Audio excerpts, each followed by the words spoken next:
সড়ক দুর্ঘটনায় থামছেই না রোজকার মৃত্যুর মিছিল। আইনের নিরবচ্ছিন্ন প্রচারণা ও নানা নিরাপত্তা উদ্যোগের মধ্যেও চলছে নিত্যদিনের এ করুণ অধ্যায়। তাই স্বাভাবিকভাবেই প্রশ্ন জাগে, নিরাপদ সড়ক নিশ্চিত করতে আমাদের প্রকৃত চেষ্টা কতটুকু, নাকি এই নিরাপত্তা কেবলমাত্র কাগজে কলমেই সীমাবদ্ধ থেকে যাচ্ছে?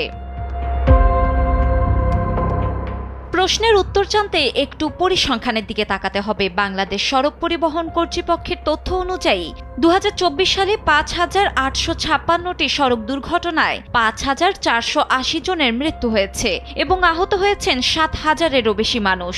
আর চলতি বছরের প্রথম 6 মাসেই 3,039টি দুর্ঘটনায় প্রাণ গেছে প্রায় 3,000 মানুষের। অর্থাৎ গড়ে প্রতিদিন 12 থেকে 15 জন মানুষ সড়কে প্রাণ হারাচ্ছেন। বিভিন্ন বেসরকারি সংস্থা ও বিশ্ব স্বাস্থ্য সংস্থার হিসাব আরও ভয়াবহ।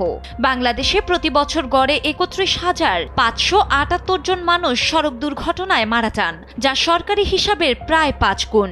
বিশ্ব স্বাস্থ্য সংস্থার মতে এই মৃত্যুর পেছনে রয়েছে অতিরিক্ত গতি, অদক্ষ চালক, সড়কের নাশকতাগত ত্রুটি এবং আইন প্রয়োগের দুর্বলতা। সড়ক দুর্ঘটনা রোধে দেশে প্রণয়ন করা হয়েছে কঠোর আইন, কিন্তু সঠিক প্রয়োগের অভাবে থামছে না যানবাহনের তাণ্ডব।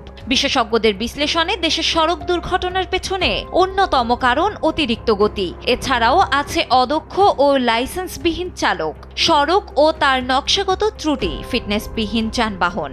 আইন প্রয়োগের দুর্বলতাকেও বড় কারণ হিসেবে দেখছেন তারা।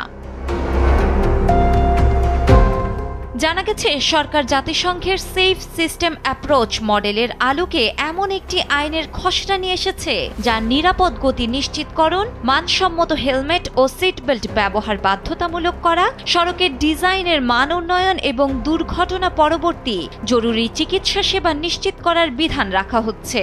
তবে এই আইন প্রণয়ন প্রক্রিয়া দ্রুততার সাথে চূড়ান্ত করা এবং তা কঠোরভাবে বাস্তবায়ন করা এখন সবচেয়ে বড় চ্যালেঞ্জ। ডেস্ক রিপোর্ট, সময়ের আলো।